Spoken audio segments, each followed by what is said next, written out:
여러분, 지금 이 장면을 한 번만 떠올려 보세요. 불판 위에서 기름이 자글자글 튀는 장어구이, 윤기 나는 살점 한 점을 집어서 상추에 올리고 쌈장 찍어 한 입 넣으려는 순간입니다. 그런데 옆에서 누가 툭 던져요. 야, 그거 상추랑 장어 같이 먹으면 독이래. 그 말 하나에 손이 멈추죠. 입맛도 뚝 떨어지고 머릿속엔 불안이 켜집니다. 내가 지금 위험한 걸 먹으려던 건가? 오늘은 그 불안을 공포로 키우는 영상이 아닙니다. 반대로 불안의 정체를 팩트로 정리해서 여러분이 헷갈리지 않게 만드는 영상입니다. 상추와 장어가 정말 상극인지, 왜 그런 말이 나왔는지, 그리고 진짜로 의학적으로 조심해야 하는 사람은 누구인지 정확히 선을 그어드리겠습니다. 특히 어떤 분들에게 상추는 단순한 채소가 아니라 약효를 흔들 수 있는 변수가 될 수 있습니다. 그분들은 오늘 내용이 정말 중요합니다. 먼저 가장 많이 떠도는 말부터 정리해 볼게요. 상추랑 장어, 민물고기 같이 먹으면 설사한다. 약효 떨어진다. 독이다. 결론부터 말씀드리겠습니다. 독은 아닙니다. 상추와 장어를 같이 먹는다고 해서 누구나 큰일 나는 조합은 아닙니다. 다만 어떤 사람에겐 소화가 꼬이는 조합이 될 수는 있습니다. 중요한 건 음식 자체가 아니라 내 몸 상태입니다. 장어는 지방이 많은 고단백 식품입니다. 영양가가 높고 맛있지만 소화 과정이 무겁습니다. 반대로 상추는 수분이 많고 식이섬유가 많은 채소죠. 그러면 어떤 일이 생기냐면 소화기관이 튼튼한 분들은 그냥 맛있게 먹고 끝납니다. 그런데 평소에 기름진 음식만 먹으면 속이 더부룩한 분, 장이 예민해서 조금만 자극이 와도 바로 화장실로 달려가는 분, 배가 차거나 냉한 음식 먹으면 배가 쉽게 아픈 분들은 이 조합이 들어오는 순간 장이 처리량 초과를 느낄 수 있어요. 기름진 장어가 소화되기도 전에 식이섬유와 수분이 확 들어오면 장 운동이 빨라지거나 흡수가 엇박자로 진행되면서 묽어지는 경우가 생길 수 있습니다.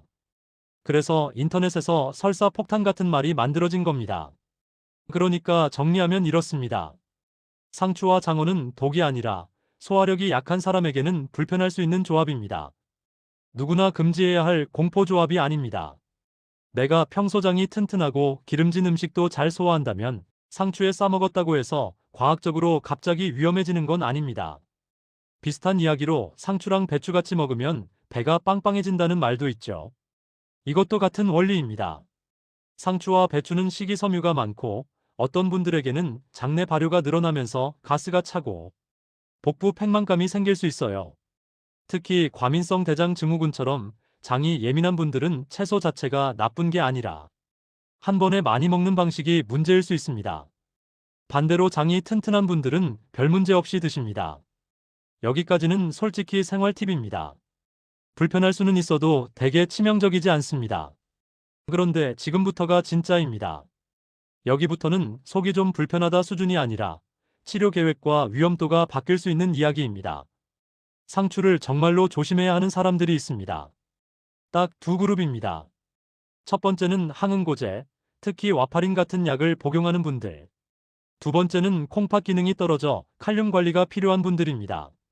먼저 와파린 이야기부터 하겠습니다. 와파린은 피가 너무 쉽게 굳어 혈전이 생기는 것을 막기 위해 쓰이는 항응고제입니다. 쉽게 말해 피가 덜 굳게 만들어서 혈관이 막히는 위험을 낮추는 약이죠.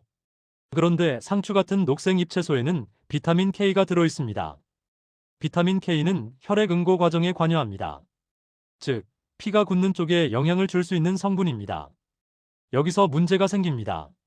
와파린은 피를 덜 굳게 만드는 방향으로 작용하는데 비타민 K 섭취 패턴이 갑자기 바뀌면 약효가 흔들릴 수 있습니다. 그래서 와파린을 복용하는 분들에게 의료진이 자주 강조하는 포인트가 있습니다. 비타민 K 식품을 무조건 끊지 말고 섭취량을 일정하게 유지하라. 이게 핵심이에요. 상추 한 장도 먹지 마세요가 아닙니다. 오히려 무리하게 끊어버리거나 반대로 갑자기 폭발적으로 늘리는 변화가 문제일 수 있다는 뜻입니다. 예를 들어 볼게요. 평소엔 쌈채소를 거의 안 먹던 분이 있습니다. 어느 날부터 건강 챙긴다고 아침마다 샐러드를 크게 드시고 점심엔 쌈밥, 저녁엔 상추 한 바구니를 드십니다. 이렇게 식단이 갑자기 바뀌면 와파린을 복용하는 분에겐 약효 관리가 흔들릴 가능성이 생깁니다. 반대로 원래부터 매일 일정량의 채소를 꾸준히 드시던 분이라면 그 패턴 자체를 고려해 용량 조절과 모니터링이 이루어지는 경우도 있습니다. 그러니까 와파린 복용자는 질문을 이렇게 바꿔야 합니다. 상추를 끊어야 하나요? 가 아니라 내 식단을 갑자기 바꾸면 안 되겠구나. 변화가 생기면 담당 의료진과 상의해야겠구나. 이게 의학적으로 훨씬 정확하고 안전한 결론입니다. 그리고 여기서 정말 중요한 한 줄. 와파린을 드시는 분이 대량의 상추를 갑자기 시작하거나 끊으려 한다면 혼자 결론 내리지 말고 담당 의료진에게 알려야 합니다. 약은 음식과 연결되어 관리되는 경우가 있기 때문입니다. 자, 두 번째로 콩팥 이야기입니다. 만성 콩팥병 등으로 콩팥 기능이 떨어지면 몸에서 어떤 성분을 배출하는 능력이 약해질 수 있습니다. 그중 대표가 칼륨입니다. 칼륨은 원래 우리 몸에 꼭 필요한 미네랄이지만 배출이 잘 안 되고 혈액에 쌓이면 심장 리듬에 영향을 줄 수 있습니다. 심장이 불규칙하게 뛰는 부정맥 위험이 커질 수 있기 때문에 특정 환자군에서는 칼륨 섭취를 조절하는 것이 중요해집니다. 하지만 여기서도 절대 과장하면 안 됩니다. 콩팥병이면 무조건 상추 금지는 아닙니다. 콩팥병이 있다고 해서 모든 사람이 똑같이 칼륨 제한을 하는 게 아니고 혈액 검사 수치와 개인 상태에 따라 달라집니다. 의료진이 칼륨 조절이 필요하다고 안내한 분들, 특히 칼륨 수치가 높은 분들은 상추를 포함한 채소 섭취를 양과 빈도 기준으로 관리해야 할 수 있습니다. 여기서 핵심은 이것입니다. 상추가 독이 아니라 내 몸이 지금 칼륨을 처리할 여력이 있는가가 기준입니다. 이 지점에서 많은 분들이 이렇게 오해합니다. 그럼 나도 콩팥 약 먹는데 상추 끊어야 하나요? 정확히는 이렇게 접근해야 합니다. 내가 칼륨 제한 지침을 받은 상태인가? 최근 검사에서 칼륨 수치가 높다고 들은 적이 있는가? 이런 확인이 먼저입니다. 그리고 제한이 필요하다고 안내받은 분이라면 혼자 인터넷표 금지 목록을 만들기보다 담당 의료진이나 영양사 지침에 맞추는 게 가장 안전합니다. 여기까지 듣고 나면 이런 질문이 자연스럽게 떠오릅니다. 그럼 나는 먹어도 되는 사람인가? 조심해야 하는 사람인가? 지금부터 딱 구분해 드릴게요. 첫째, 대부분의 사람은 상추를 안전하게 먹을 수 있습니다. 장어와 함께 먹어도 민물고기와 함께 먹어도 대개 문제 없습니다. 둘째, 다만 내장이 예민한 편이라면 금지가 아니라 방식 조절이 필요합니다. 기름진 장어에 상추를 과하게 많이, 차갑게, 급하게 먹는 방식이 장을 놀라게 할 수 있습니다. 이런 분들은 상추 양을 조금 줄이거나 너무 차가운 상태로 바로 많이 먹지 않거나 먹는 속도를 천천히 하는 것만으로도 불편이 줄어들 수 있습니다. 셋째, 와파린 같은 항응고제를 복용하는 분은 갑작스러운 식단 변화를 조심해야 합니다. 상추를 완전히 끊는 게 정답이 아니라 섭취량을 일정하게 유지하고 변화가 있으면 의료진과 상의하는 것이 정답입니다. 넷째, 콩팥 기능 저하로 칼륨 제한이 필요한 분은 검사 수치와 지침을 기준으로 관리해야 합니다. 인터넷의 공포 문구가 아니라 내 상태에 맞춘 안내가 기준입니다. 그리고 여기서 한 가지, 상추에 대해 너무 무서운 얘기만 하면 영상이 찌그러집니다. 상추는 원래 수분과 식이섬유를 공급하는 채소이고 많은 사람에게 식사 균형을 잡아주는 역할을 합니다. 게다가 상추는 예전부터 먹으면 졸리다는 말이 있었죠. 상추 줄기나 잎을 꺾으면 하얀 즙이 나오는데 이 성분이 진정작용과 연결되어 이야기되어 왔습니다. 다만 이것도 균형이 필요합니다.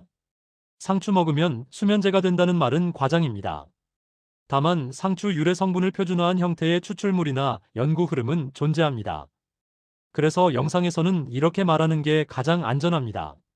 상추 자체가 약은 아니지만 상추 유래 성분이 진정과 수면 관련 연구에서 다뤄진 적이 있다.